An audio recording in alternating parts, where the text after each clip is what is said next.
Hello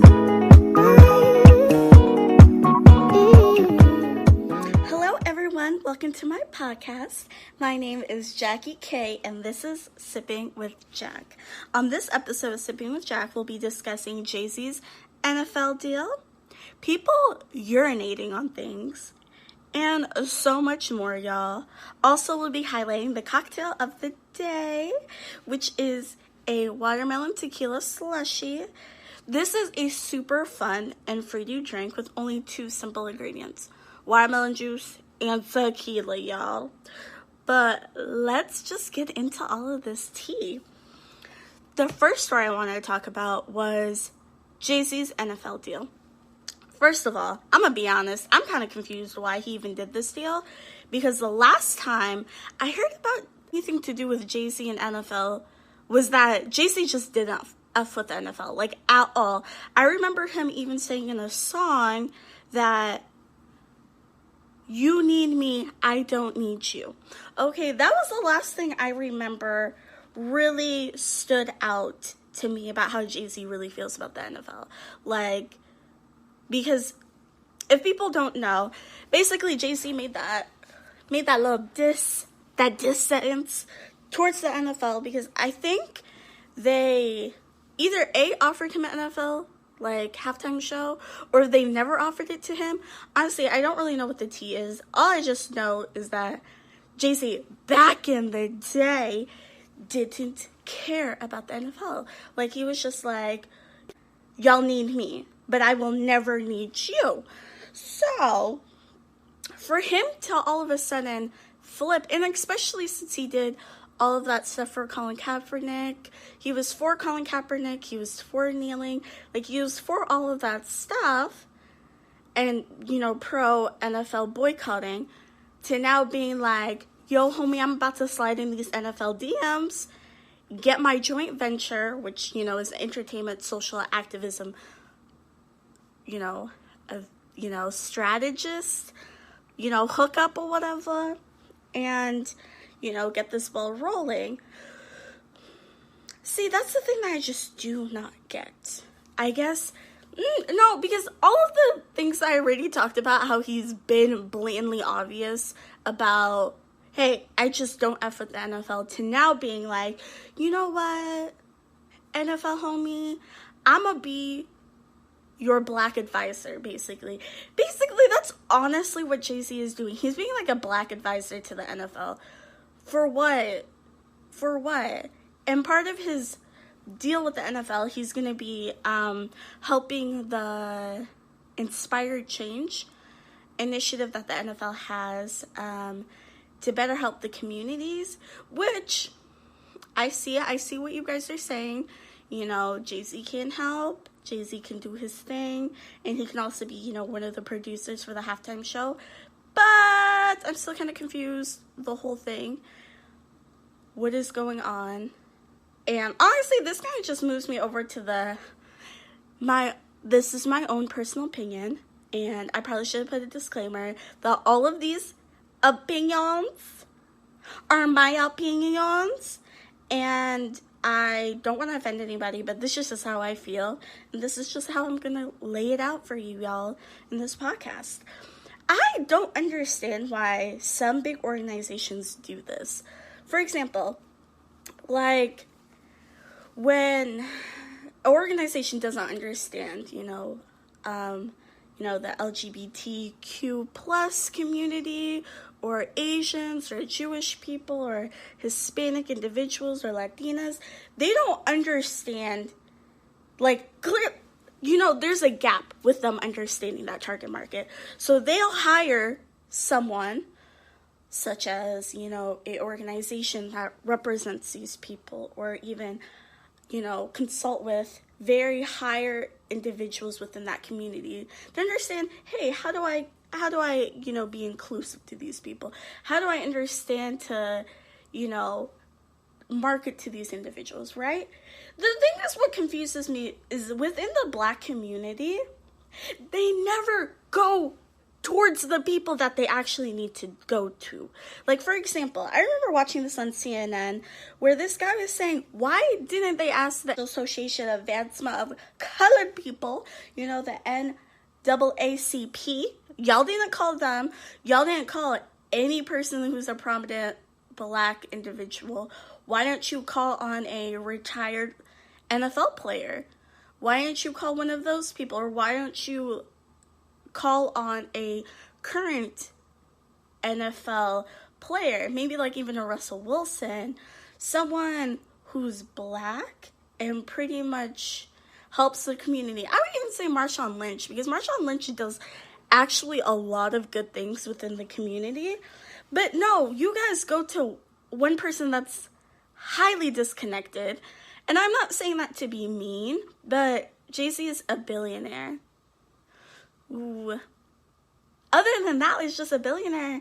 Like, he's a billionaire hip-hop mogul. I understand that this business venture, basically his joint business venture with the NFL is predominantly focused on entertainment and social activism, which, hey, he can cover entertainment part perfectly fine, but social activism, hey, I'm just saying that there could have been better options for that. And that's what I'm saying. I feel like this always seems to happen. Like, for example, when Donald Trump wanted to talk about housing and development within Black communities, you know who he calls on? Steve Harvey. Who is Steve Harvey going to help in any housing development issues or situations? Like, I'm pretty sure, I know he's rich, but pretty sure he doesn't have skills in that. And, you know, he called on Kanye West and all that stuff. And it just confuses me because, yet again, this is another situation where they want to seem like they're with us by engaging or consulting with someone who's high and prominent within the Black community, but it's someone who's not the perfect fit. Like, can we not get, like, I know this is a high stretch, but, like, can we not get Obama? Can we not get a Michelle up in here? Can we literally not even get, I can't really think of someone who's Black and prominent and still relevant nowadays. I don't know. If I really sat down, why didn't they even hire Colin Kaepernick?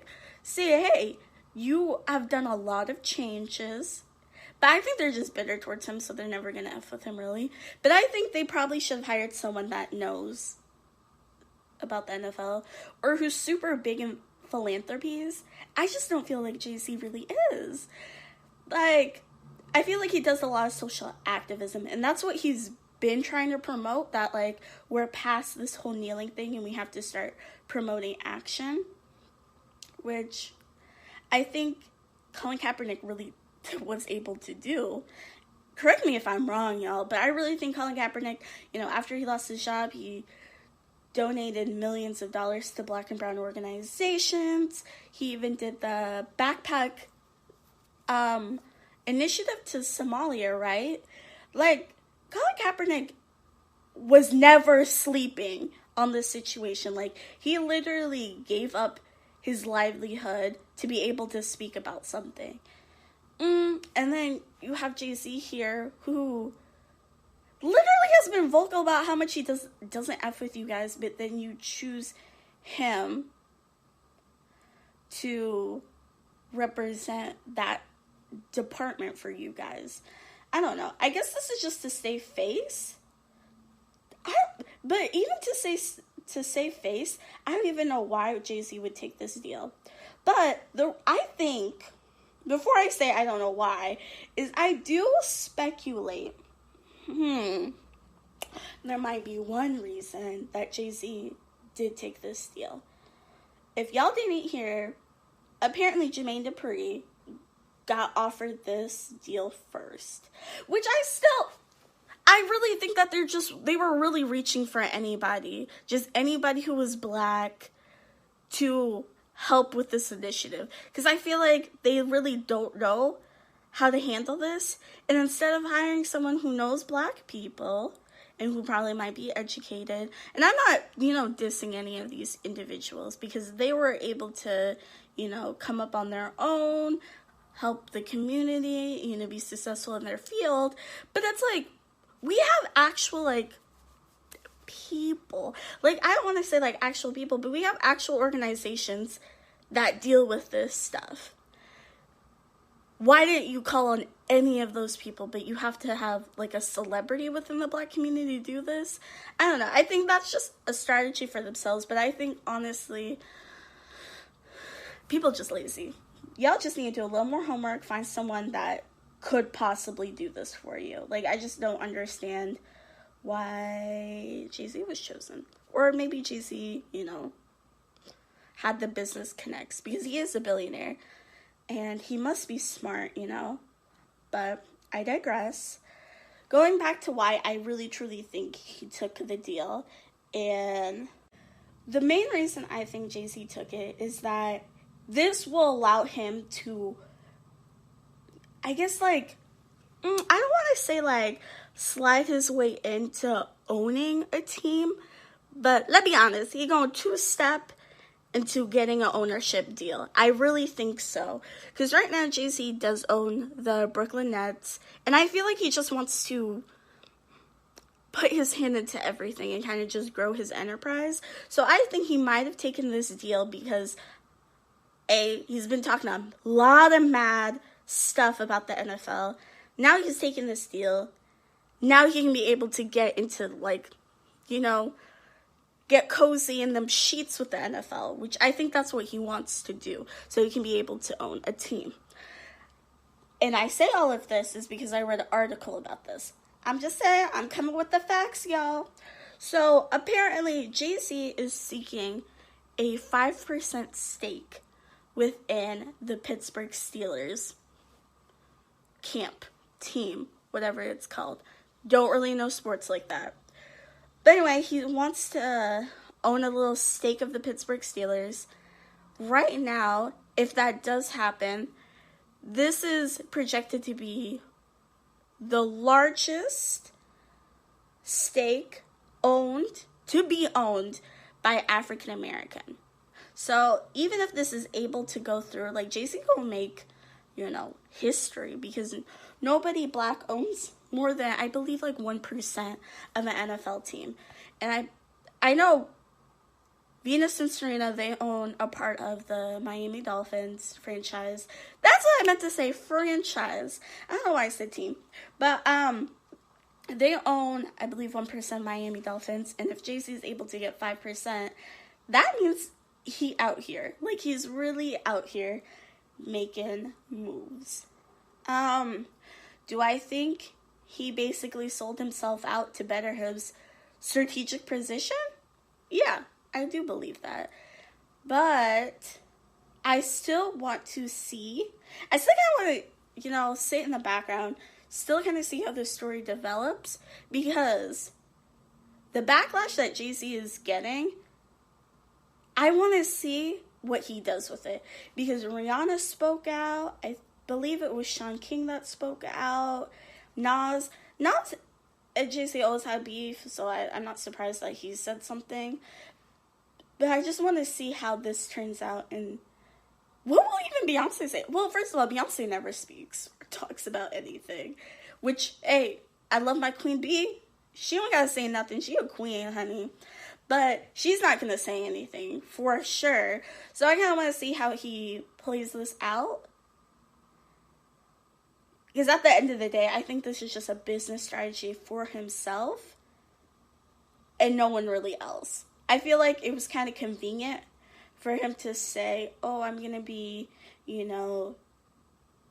social activism strategist and be part of the entertainment division just for looks. I think he was trying to be like, oh, well, I'm going to slide in these DMs. I'm going to make it look like I'm helping y'all, the NFL.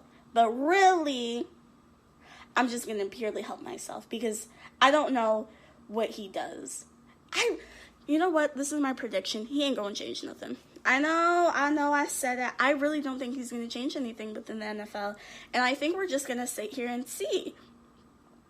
But I think they're going to be like, low-key, oh, it's all behind scenes. I'm making moves. But we're going to sit here. His contract is probably going to be like maybe a year or two.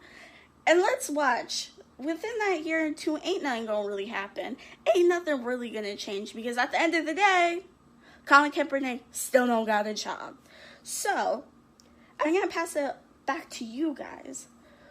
Do you believe that this is just a selfish, capitalistic move by Jay-Z? Or do you really think that he care about us? Like, he out in these streets really caring about all of us and saying, you know what? Nothing will change unless we're in the room, which I truly do believe in that philosophy. How do we expect our community to change within these, multinational, multi-million dollar, multi-billion dollar businesses if we ain't sitting at the table with them? I do believe that, but I feel like there's capital gains, because if you really wanted to fix the issue, there's actual people that can fix the issue for you, or there's actual people who are educated and have perfected the art of whatever they're looking for. I just simply think that they chose Jay-Z because he's a face and he'll bring in the numbers for them. Like, Jay-Z is considered, I don't even want to say hip-hop royalty, but I feel like he's just royalty in America. Him and Beyonce, whenever the royals come, they hang out with Jay-Z and Beyonce. Like, Jay-Z and Beyonce are like our undesignated royal family. Like, they are. And I just think it's interesting that they chose him, because everyone widely accepts them as being that it couple. And I don't feel like I can really think of any other couple. Like, Will Smith and Jada, like, they're like a good couple, but like, they ain't billionaires. Like, the quarters. Like, let's get it, let's not get it twisted. But anyway, just throwing it back to that question. Do you guys think that this is a selfish, capitalistic move for Jay-Z? Or really, does he care for the people? And he just, as I said earlier, the only way we can make effective change within a company or organization is for us to be in the room, to sit at that table. And this is just Jay-Z's way of doing it, and the only way he knew how to do it. So, I don't know. I'm going to see how this plays out and kind of see how everything turns out. And I'll be shook if Beyonce does say something. I do want her to release a statement or something, because I will be shook if she does. Anyway, let's move on to the next topic. Okay, so this story actually made me shook. Like, when I heard it, I was just like, there's something wrong with people, like, across the board. I feel like we're just going through an epidemic of this situation. So, apparently, I believe it was yesterday or 2 days ago, a man in Pennsylvania went to a Target Starbucks. So it's one of the Starbucks that are inside of Target. Bless their heart. Whoever thought of putting a Starbucks within a Target, oh my gosh, they deserve a ticket to heaven, because it is the best combination in life, okay?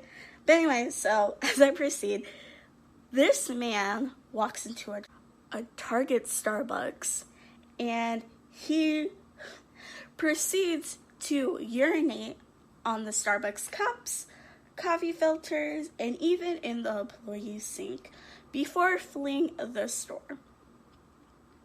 So I'm not going to really spend that much time on this topic, but saying, y'all are disgusting. Like, who in their right mind does this? Who just thinks, hey, you know what? I'ma just pee on everything, sis. Why do I always keep saying Target Walmart? I mean a Target Starbucks. And just pee on everything. Like, that's gross. Like, it's honestly disgusting. And actually, security footage of him was found that he already peed his pants while coming into Target. So I'm already shook that nobody was like, who it is? Like, is he okay? Like, is he fine? Where were the employees while all of this stuff was happening? Like,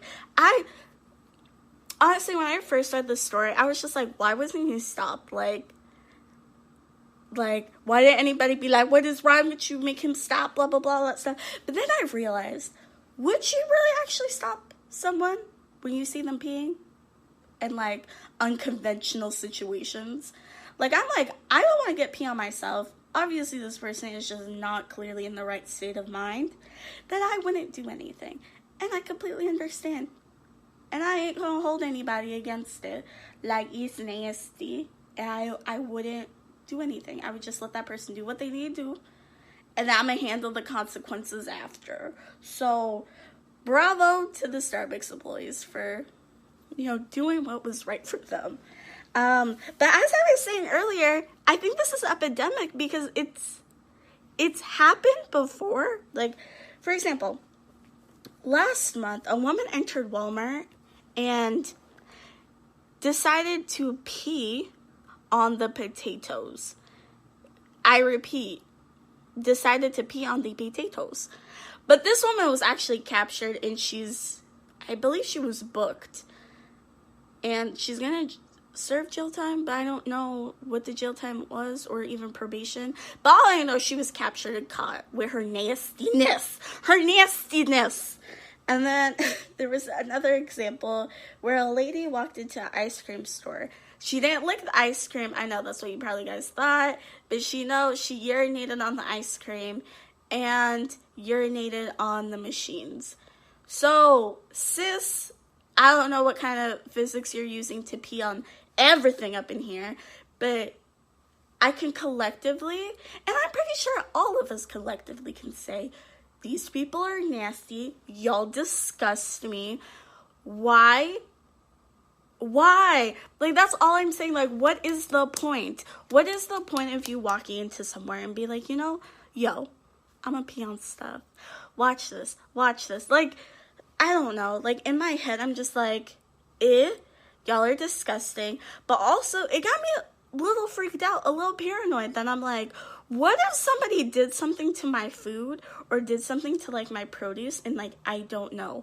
What if they never caught them? Or what if they never saw a security camera to be like, hey, somebody peed, someone spit, someone licked on something, and now it's in my own home? Like, I don't know. I really want to see what your guys' opinion about this is, because I feel like y'all just nasty. Like, y'all are disgusting. Lock them up. Like, I don't know what else to say. Like, I feel like that is a little dramatic. But y'all can't be peeing on stuff. Like, you can't be peeing on stuff. And I feel like I'm a grown woman talking to grown people. And y'all probably be like, yeah, we know that. But clearly people don't know that because we have stories like this where people are actually peeing on things. I don't know, to be cute? To get clout? Because at the end of the day, you nasty. You make me sick. But anyway, I'm going to throw it back to you guys once again. I'm gonna ask this in a what would you do kind of situation or scenario. How would you react to seeing someone peeing in a unconventional situation? Not just saying like, oh, they're peeing on the side of the road, or like, peeing out in the forest or the fields, whatever people do when they camp. But like, if you saw someone like peeing on something in a store, like, and they're grown, let's not say the baby toddler situation, but like they are full grown individual doing that. Like, how would you react? I don't know. I would do the inner Jackie thing and just call the cops. Like, honestly, I would call the cops. I'd be like, hey, there's somebody peeing on stuff. They are contaminating things. I don't know what to do, but I am calling you guys to let you know. Like, honestly, that's probably what I would do. I don't know. I would just get so freaked out and just not know how to handle it. But yeah, just let me know how you guys would react. Oh, Chad, I don't even want to. I would never wish on anyone to actually have to deal with, because ill. Like, ill. That's all I have to say. Ill. Period. Ill. Like, disgusting. Yeah. So now let's go on to our drink break of the podcast. As I mentioned earlier in the intro, that our drink of the podcast this week is a Watermelon Tequila Slushie. As I said, it is only 2 simple ingredients. As I said, 2 simple ingredients. So you don't gotta bust your budget to just drink good, sip good, and just relax. So the 2 ingredients that you'll need are watermelon juice. I use the Minute Maid brand that comes in a carton. And I know some people say they don't like cartons, but do you, boo? I find no problem with a carton. Like, I prefer a carton over, a plastic jug, but that's just me. So get any type of watermelon juice that you would like, and then also have a bottle of tequila. You won't need all of it. You'll just literally need no more than 1 ounce of tequila. So what I would suggest, this is up to you personally, since you are making a slushie, you can use the watermelon juice, as I did, and make ice cubes with it.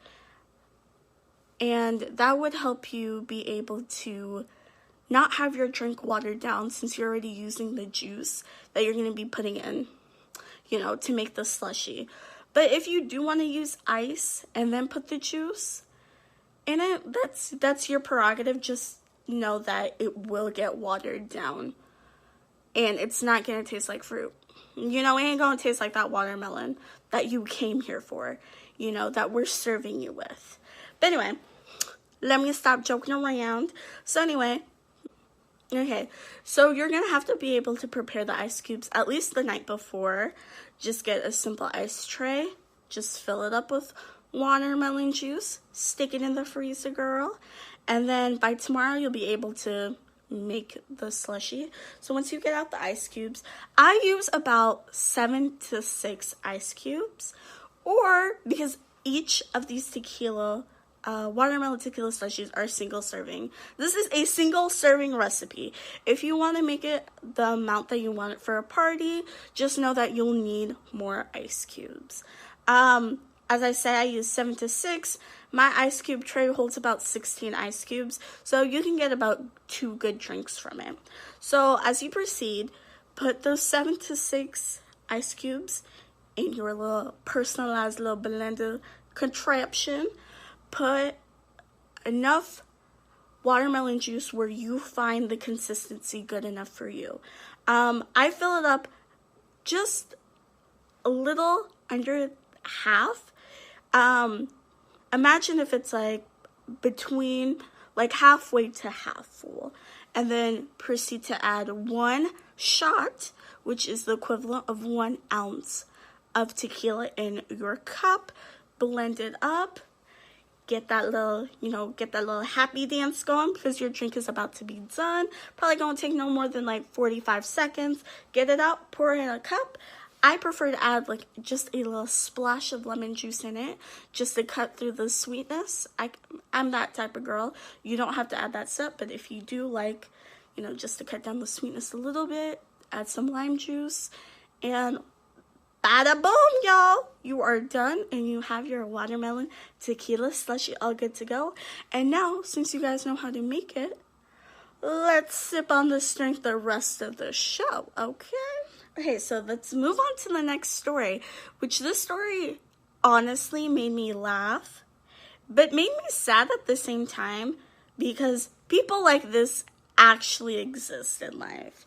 So if you didn't know, there was a story out of New Jersey. We gotta love our New Jersey girls out here, where a woman torches a man's house after he calls her for sex and then falls asleep on her. Yo. She sets this man's house on fire because he falls asleep. Okay, so I'm gonna break down this story for you guys because I know you guys are like, what? So first of all, this woman is allegedly a side chick. That's what the story says, but we really don't know the whole situation, if she's a side chick or not. What we know is that there's something wrong, clearly, going on here.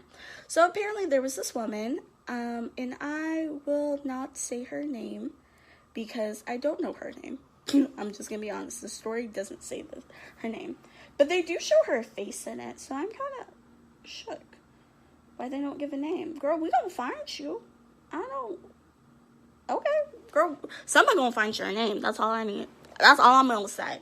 But anyway, so this woman was basically dating this man or being a side chick to this man. We don't really know the whole details. But this man, let's just call him JC. JC texts the woman and says, hey, do you want to come over and smash, basically. And she said, bet, like, I'm cool, I'm down. Let me go over to your house and all that stuff. So this man proceeds to fall asleep during this time she is traveling to his house. Like, he just decides to be like, hey, come over and smash, and just lays out, like, literally lights off, falls asleep. So this woman now is at his house, calls him 8 times on the phone. He ain't picking up. So she was like, oh no, you got me messed up. So she goes to his actual front door, starts banging. Oh, actually, I found her name in the article. Her name is Tiasha Russell.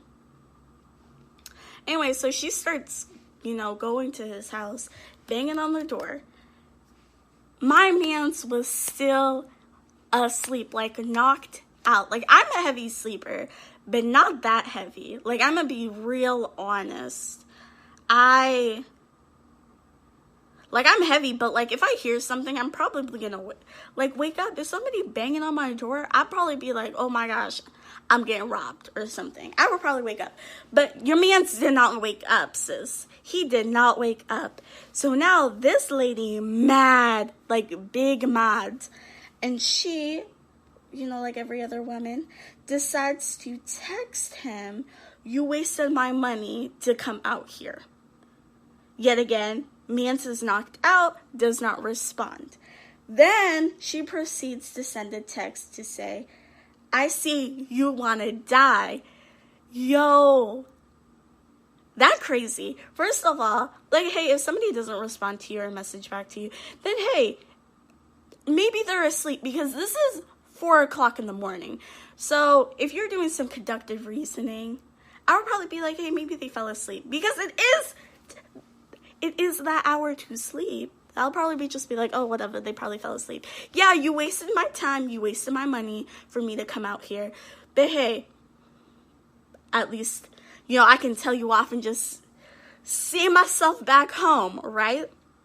But no, homegirl, Miss Russell, was so mad that she proceeds to set this man's house on fire after sending a text saying, I see you want to die. So this woman proceeds to burn this man's house down because she really about that life, apparently. So, which was a big blessing in this story, that the victim, he was able to wake up when his house is, on fire, and was able to get out of the house and run from his house to the police station, which, mind you, apparently he was so close, 0.2 of a mile from the police station. So homegirl's already, like, confident and bold to be, like, passing a police station, still wilding out like this. I don't know why. But he only had a t-shirt on. He literally went and, let them know the story. They came out. His house was completely destroyed because of this woman. This story just is like, what is going on, sis? And it almost confuses me that people like this actually exist, where they don't have a pause button at all. Like, at all.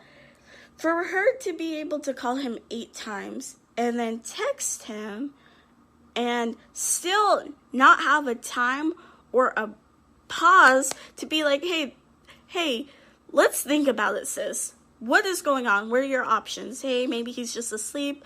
I'll just go through that, because that could have been the most logic answer. Just, hey, taking a second, sis. You know, what's going on? Or maybe done like this pep talk with yourself, like, oh, he ain't nothing. I can just move on. I can be the boss girl that I need to be and just go on your lovely day. But sis didn't even take enough of a break in her head to go from 0 to 100 to now burning this man's house down. And now she's being charged with attempted homicide, aggravated arson, endangering and creating substantial risk of death, criminal mischief from allegedly torching a house. Like, sis is being charged with six charges, and I'm just confused why we needed to even get to that point.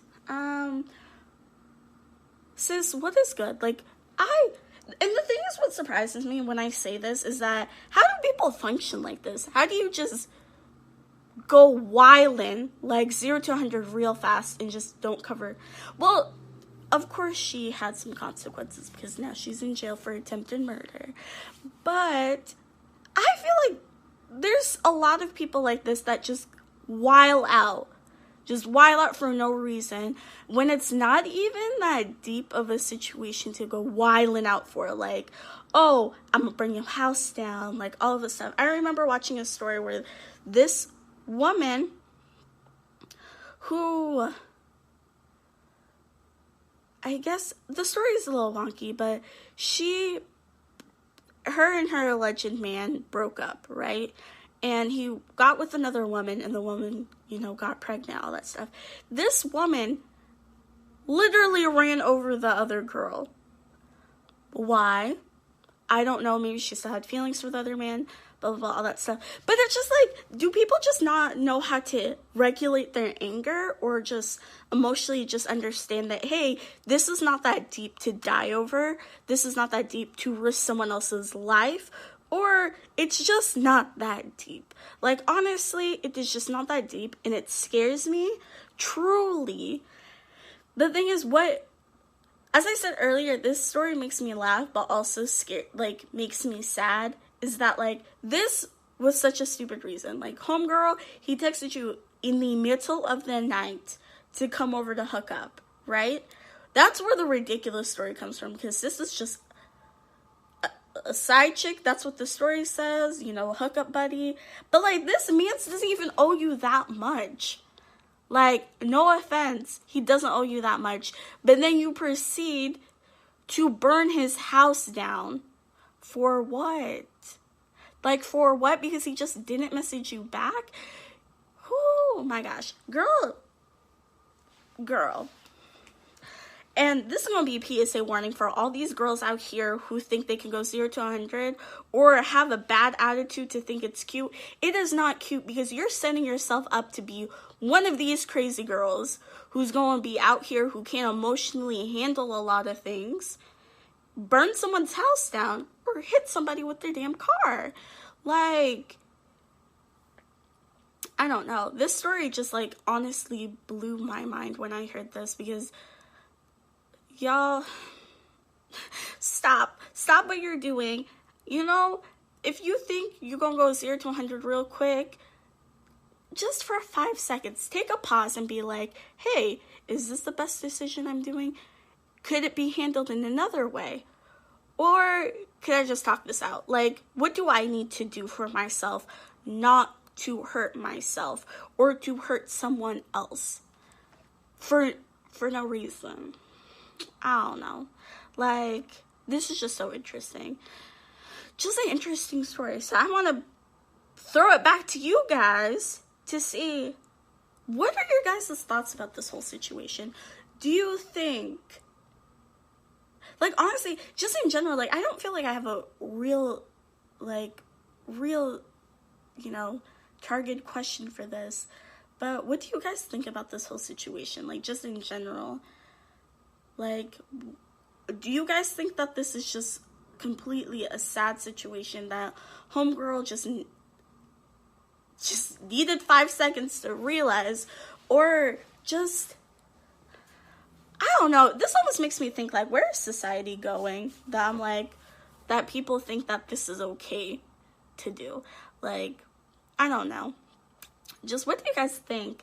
I feel like I just don't have words to say. I feel like this is just beyond toxic behavior, and that finally caught up to her, because she probably was doing a lot of toxic things before, and she was just able to accelerate it to the point of now burning someone else's house down with them inside of it, like wanting to kill this person.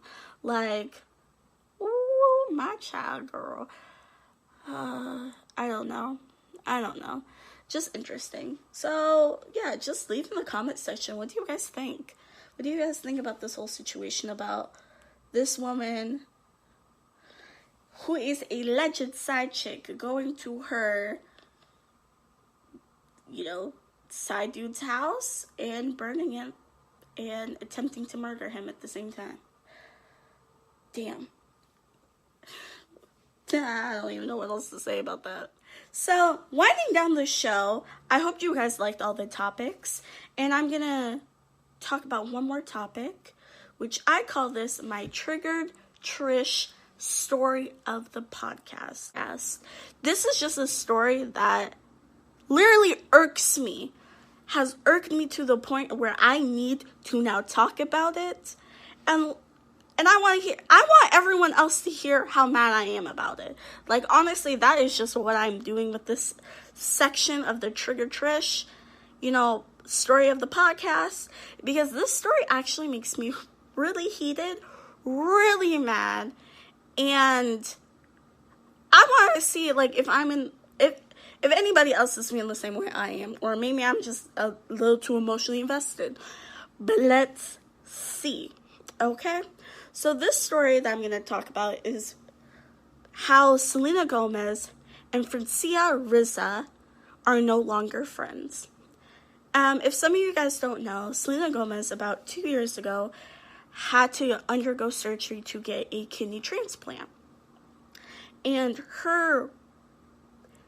I don't want to say best friend, because best friend is a little too much.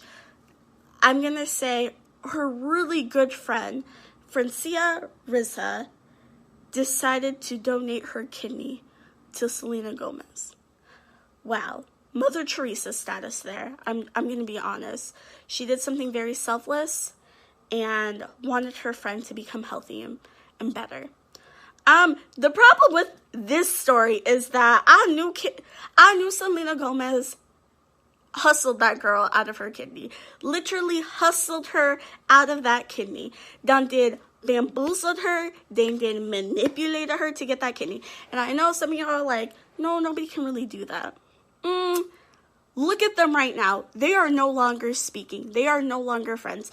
I'm going to be honest, if my friend gave me one of their organs, I'm indebted to them.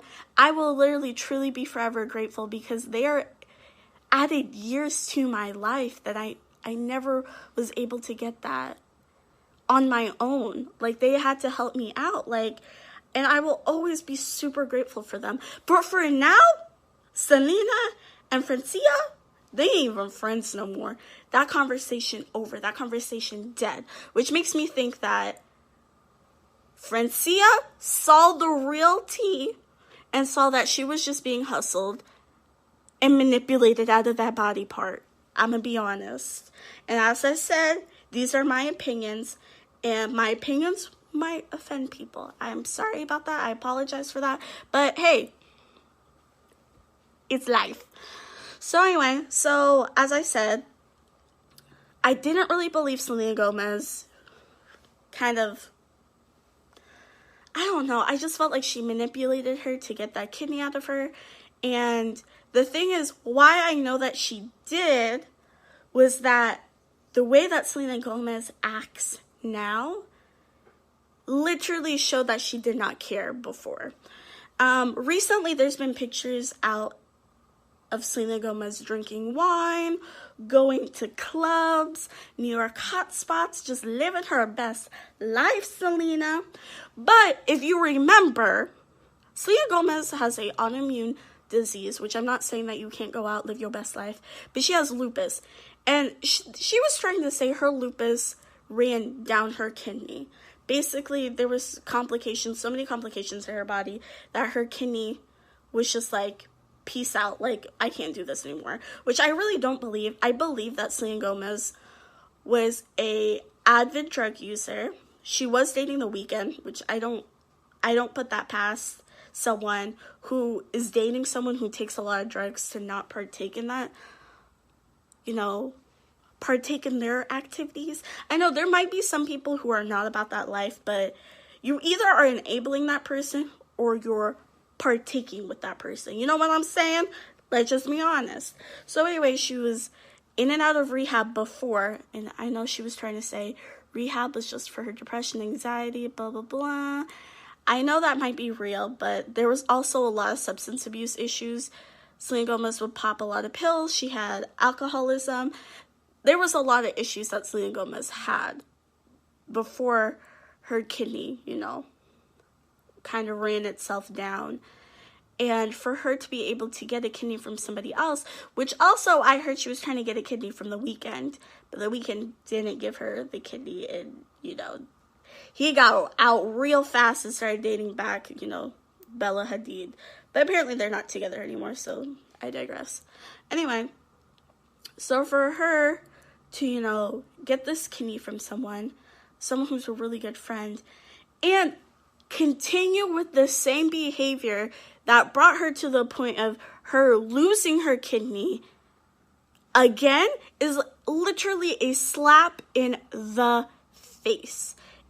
Slap in the face. How is Selena Gomez about to be out here drinking, going out, clubbing, doing all the wild stuff she wants to do, and then basically say, I don't care what anybody has to say, this is my life, is so disrespectful to the person that gave you another chance of having good health. Literally, she gave up something that she did not have to give up.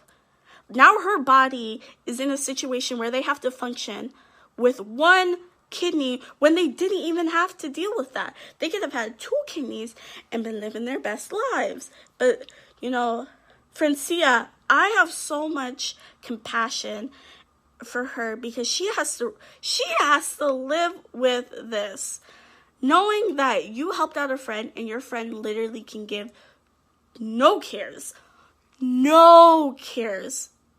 about herself.